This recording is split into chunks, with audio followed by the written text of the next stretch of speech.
Hello.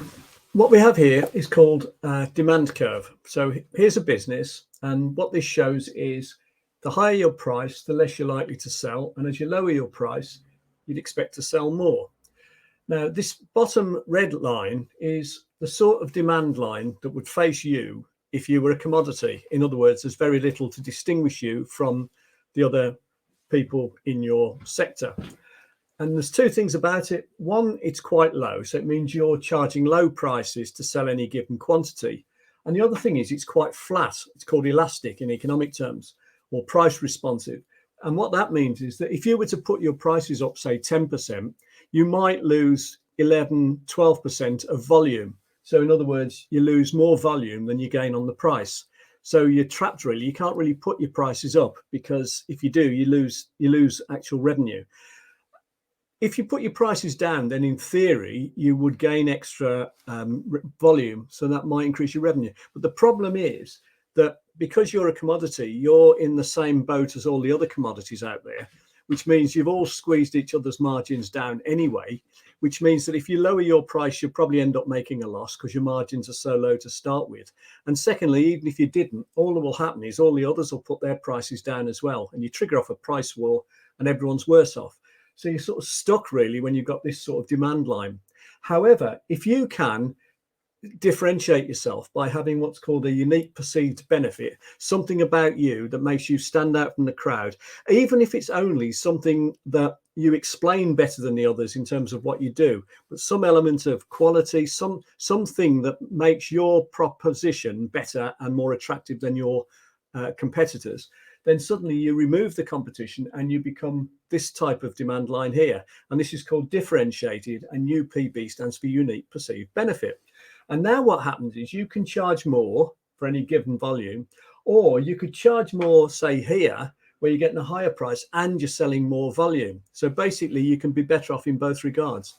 And also what you do is because you take away the competition, you're less price sensitive. So your demand line will be steeper.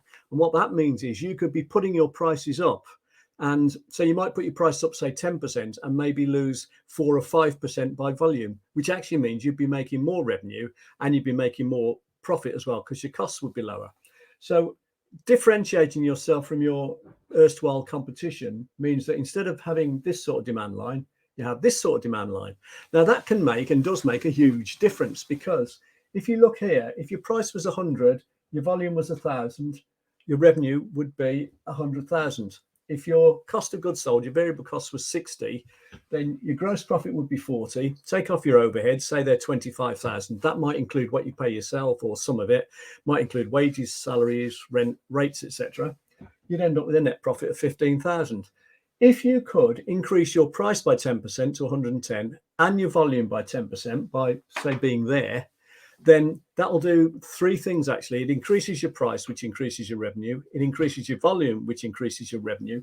And it also increases your gross margin, because you'd be making more profit on everything you sell because your costs won't have changed, just your price has gone up. So you would take your gross margin up by 10% generally, as near as damn it. So the gross margin would go from 40, i.e. the cost of goods 60, gross margin 40, it would go to 45, because cost of goods sold would now be 55% of the sales price. The gross margin would be 45%. So those three things, higher price by 10%, higher volume by 10%, and higher gross margin by 10%, would mean that if you calculate the numbers through, you'd still have the same overheads, and your net profit would double from 15,000 to 30,000, simply because of those three lots of 10% improvements. Well, actually two lots of 10% improvements, which is all stemming from one thing. And the one thing is creating your unique perceived benefit. Now, just a note here, your unique perceived benefit has to address a need or a want for your ideal target market. So you need to know your ideal target customer or client first, and then you need to devise your unique perceived benefit to give them what they want. What is it? What problem or issue have they got that they need a solution to? So there you have it. Identify your target market as closely and as nearly as possible, and then develop a unique perceived benefit, something they can see you as providing, which is superior to the others. And you can take yourself away from being a commodity into being a differentiated standalone market leader.